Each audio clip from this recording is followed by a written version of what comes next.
So today I'm going to clarify and describe this next iteration of this next edit of your abstracts. And very briefly to summarize what is also described on the syllabus and in the um, description for the writing assignment for this week, that what I'm expecting and encouraging is that you pick one of those three ideas for the abstracts that you had brainstormed for the previous abstract assignment, in which most of you submitted three short ideas. So this time, either pick one of those and edit, or start from scratch and work on one that you're closer to or feel more passionate about. And this can take a variety of forms and purposes for you. So write this to suit your needs.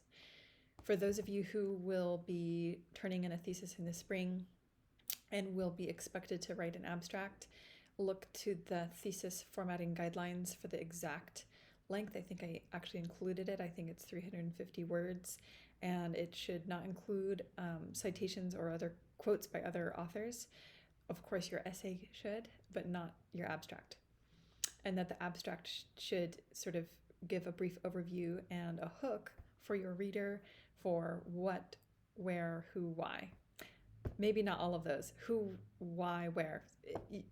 Basically, let your reader know what it's about, and also the question at hand, or the guiding question or inquiry of your critical essay, and how you will go about that analysis or critique or question. So it really depends on the type of essay that you're writing in your subject, but you're drawing in a reader, and then you're describing it a little bit for them, but not giving it away.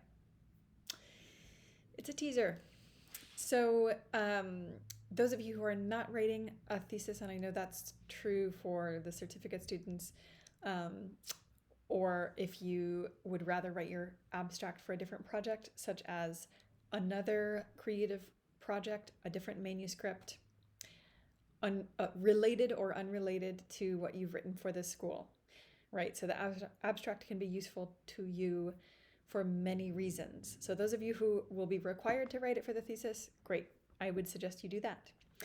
Those of you who are not, I would suggest that you can write an abstract either for another manuscript or creative project that you're working on, and or a writer's blurb that you could put on your website or social media description, or to send to prospective agents in query letters. Basically, if you're following the similar format of the 350 words of the how and why and what, that you can insert that abstract into your query letter, add an introduction, a little bio, sign off, and that's your query letter. And that allows me to transition into the next subject of this video, which is querying agents. So this can be useful, hopefully, for all of you. If you don't end up querying an agent, you can sort of think of this as the how to use your abstract or how to describe your work. And that, again, can be used on a number of levels. Some of querying an agent often depends on the genre, usually for fiction, sometimes for creative nonfiction, rarely for poetry, but these days, actually, in the realm of poetry, the poetry publication and publishing world is changing and opening and expanding, and so there are now agents who specifically represent poems. So it's kind of no holds barred. It's all flexible. So I recently attended a workshop put on through the Lambda Literary, and it was called Query, and it was hosted by William Johnson, the deputy editor of Lambda. And just for those of you who don't know Lambda, it is a platform gathering resources and spreading the word about LGBTQIA and queer, I don't need to say and queer, writers and poets and creative creators of hybrid media, and mostly literature. So queer authors etc. And it's a platform to support these and provide a space and share ideas and resources, and also give awards to talented and either up and coming or established LGBTQIA authors and poets and cartoonists.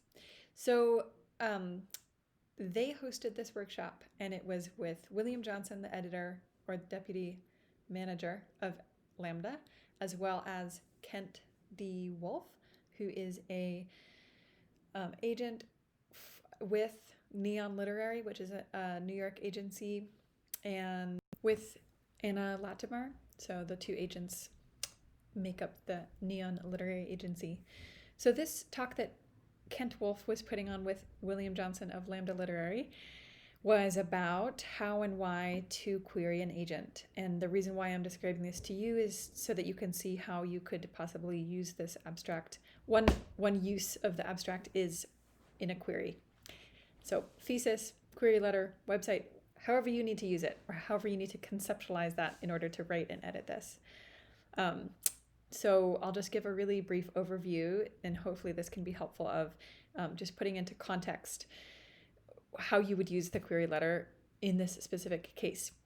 That is, so first he went over why to have an agent, and I think I don't need to necessarily describe that to you. It's certainly optional. It depends on the genre. It depends on the type of book. If you want to publish a book, the type of book you want to be publishing, the genre, and also what kind of audience you want, whether or not you are trying to get an advance or publish with an independent and maybe smaller or less well-funded publishing company, as I have. So that's the one side. The other side is that if you want to be paid to write, I think that finding an agent would be the best route. So I won't go too much into that. He basically goes into why query an agent, and then here's how. So if anyone wants to have a few more details about this workshop that I attended, that I can share gladly the details, but such as the ins and outs of the finances and economics and what to expect with a book deal and paying an agent and all that. You don't have to pay an agent until you sell a book. So you make a partnership with an agent or a contract with an agent, then they sign with a publisher, and then they get paid through your advance. Okay. Do your research first. This is the tip.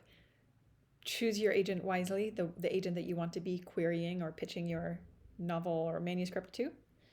So you should know a little bit about what they like to read and publish, the types of books they're looking for, subjects, themes, such as, in Kent's case, queer authors, often, not all.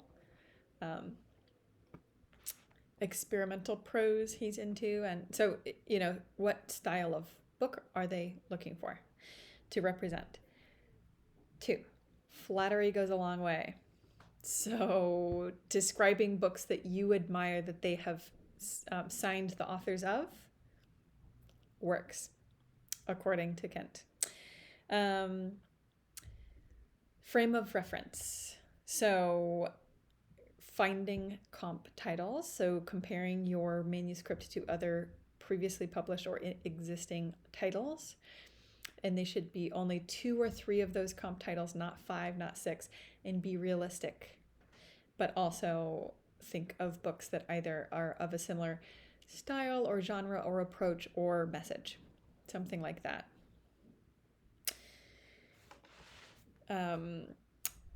Then this is where the abstract comes in, right? So that's all the introduction to the query. Then here's where the abstract enters the letter. Here is where you describe the book or the project, and also how it's written, right? So the techniques, the craft, the style of the prose or poetry, whatever you're writing, and the plot or the context or the approach or the question. So you would want to mention the genre, the form, style. So is it a graphic novel? Is it a memoir? Is it autofiction? Is it sci-fi, fantasy, what is it?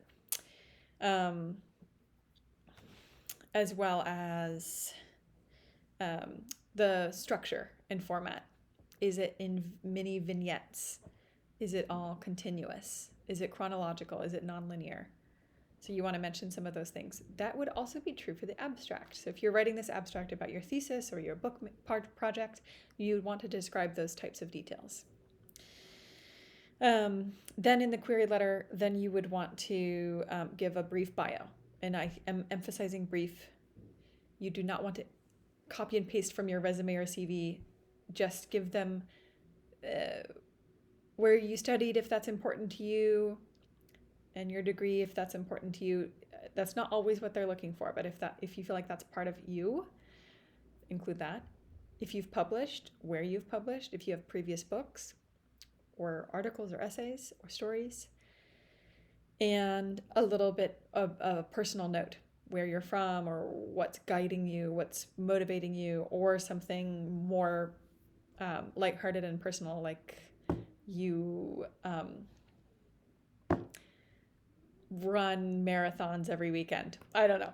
Whatever it is about you. I do not do that. I'm just giving you a random example. He actually noted, he just recently signed an author who mentioned in their query letter that they have 2 pet poisonous frogs. He liked that detail. I think it's a little extraneous, but I guess they're looking for a personal touch. All right, so I hope that that's helpful. I would be glad to give you more information. That's it for today.